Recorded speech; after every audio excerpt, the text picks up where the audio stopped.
Ladies and gentlemen, coming to you from the Spit Studios in Vancouver, British Columbia, Canada, this is the Spit Sports Show.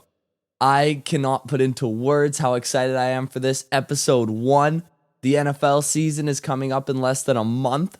Oh, Lions making the Super Bowl. More on that in another episode, but I've learned a lot from watching the NFL for as long as I have. And one thing that I've learned is that there's always a team that we think is going to be a 6-7 win team that ends up being a playoff team or better. Last year, it was the Giants, who I didn't think were that good all year, but they did make the playoffs and win a playoff game against the number 1 seed. No one saw that coming, and if someone says they did, they're lying to you. But what doesn't get discussed often enough is the team that everyone thinks is a guaranteed playoff team that, for one reason or another, does not meet those expectations. I think back to the Broncos last year, who everyone was saying was a real threat to the Chiefs and potential Super Bowl contenders. I know it's crazy saying that now, but that was the discussion. Even the Rams last year, who in a weak NFC coming off a Super Bowl win, we all thought they were going to make the playoffs. Now, I know their quarterback got hurt, but they were 3-6 before Stafford went down. There's always a team that we think is a guarantee that just isn't. And this year, I think that team is the Baltimore Ravens. Everyone and their mom thinks the Ravens are winning at least 9 games this year, and I get why on its face. Lamar is coming back healthy and happy with his new contract. The Ravens finally spent some money on weapons in the passing game, which Lamar hasn't had for the majority of his career. And the Ravens defense is always pretty good. But I think the Ravens are going to have some real issues this year. First, that defense I was talking about, yes, it's probably going to be pretty good. But defenses in the NFL are weird that, unlike offenses, the top 10 defenses shift drastically from year to year. A top 10 defense one year could be a bottom 10 defense the next year. Whereas offense, the top 10 offenses usually stay pretty consistent from year to year. The Ravens lost Calais Campbell, one of their best pass rushers, and their best corner, Humphrey, is coming off an injury.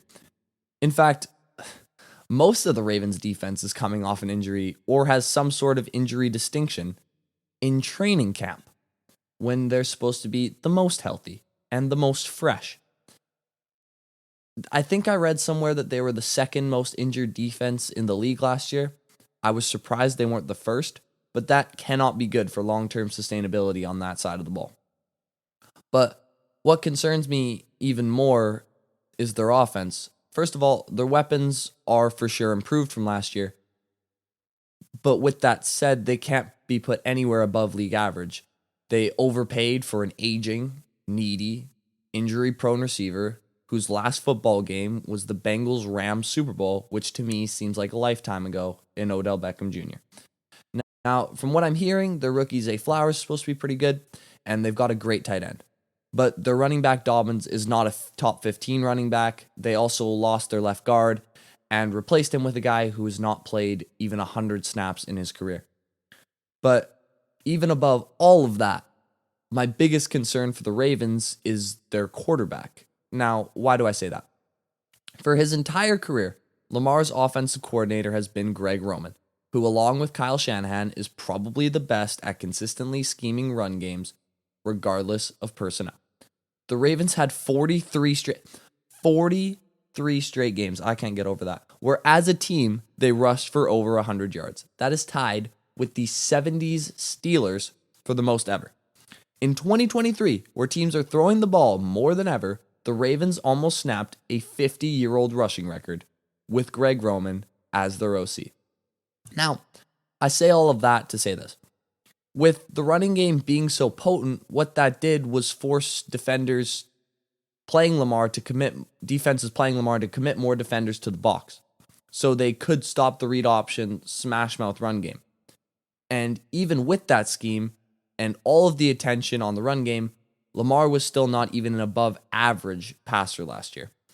He was 26th in completion percentage, 16th in passer rating, and get this, 35th in passing yards per game, behind the likes of the immortal Andy Dalton, Zach Wilson, and Sam Darnold.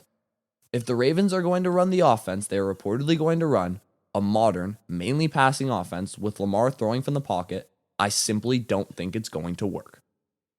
Lamar has such a unique skill set. Putting that skill set in a conventional offense does not make sense to me. With less defenders in the box and more attention to the outside passing game than ever before, I can't imagine Lamar's passing numbers going up.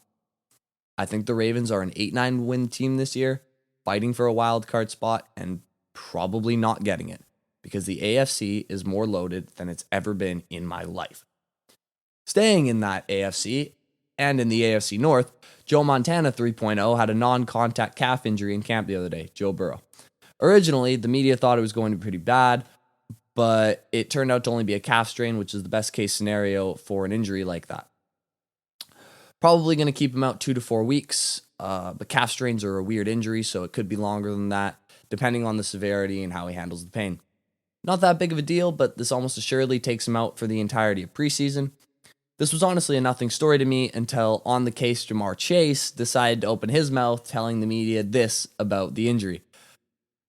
Quote, I told them that with all honesty, I don't want him there. Same thing with me last year. I sat out an extra game just to let my hip all the way heal up, and you don't want to cause no other problems.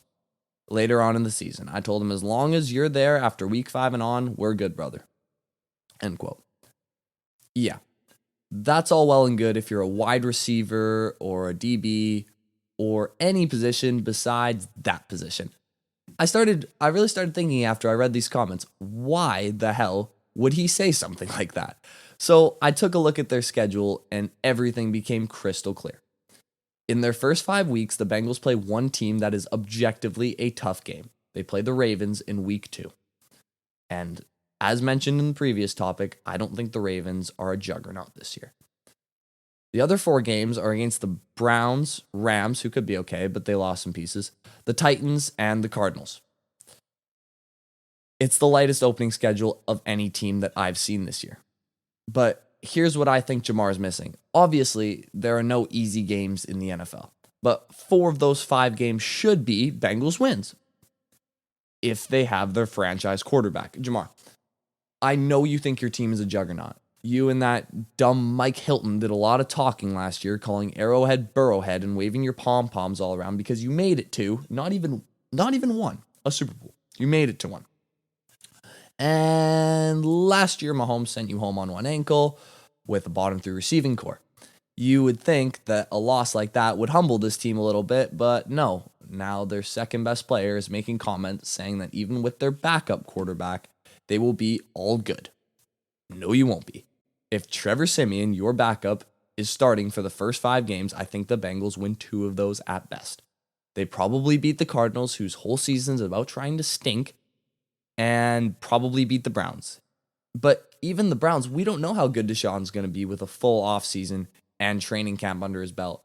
And the Bengals have always struggled against the Browns since Burrow's been there. Now, it's reported that in all likelihood, Burrow is the week 1 starter and none of this happens, but I think this shows a bigger problem for the Bengals. In my mind, they are a more talented version of the Minnesota Timberwolves. They have all the potential in the world, but as a team, they're just a bit silly. Don't get me wrong. I think confidence is a good thing, but when it gets to the point of calling the MVP Stadium Burrowhead and telling the media they will be all good with Trevor Siemian at quarterback, it makes me start to question the culture of that team at least a little bit. Eli Apple was an awful football player for years, but I didn't hear a word out of him until he got to the Bengals. As soon as he joins that culture, he's calling Tyreek Hill a baby and asking Mecole Hardman of the Chiefs if he wants Super Bowl tickets after the Bengals beat the Chiefs. There is something in this Cincinnati culture that isn't conducive to winning. And when the AFC is as loaded as it's ever been, you need every edge you can get. Every little thing is a huge thing when the margins for error are razor thin. What did Patrick Mahomes say in his quarterback documentary when he was asked if he wanted to play the Bengals or the Bills? He said the Bengals because they've been talking so much SH. The best teams in this league are the most boring and quiet off the field. Think about the Patriots for their 20-year dynasty. You didn't hear a peep out of them. Think about the Chiefs now, or the 49ers now, or the Eagles now. I think the Bengals need to think about that. Anyways, that concludes our first episode of the Spit Sports Show in the new studio. Thank you guys so much for watching. If you enjoyed what you heard today, please like, share, and subscribe this episode. The Spit Show comes at you 3 times a week. And until next time, thank you all so much for watching.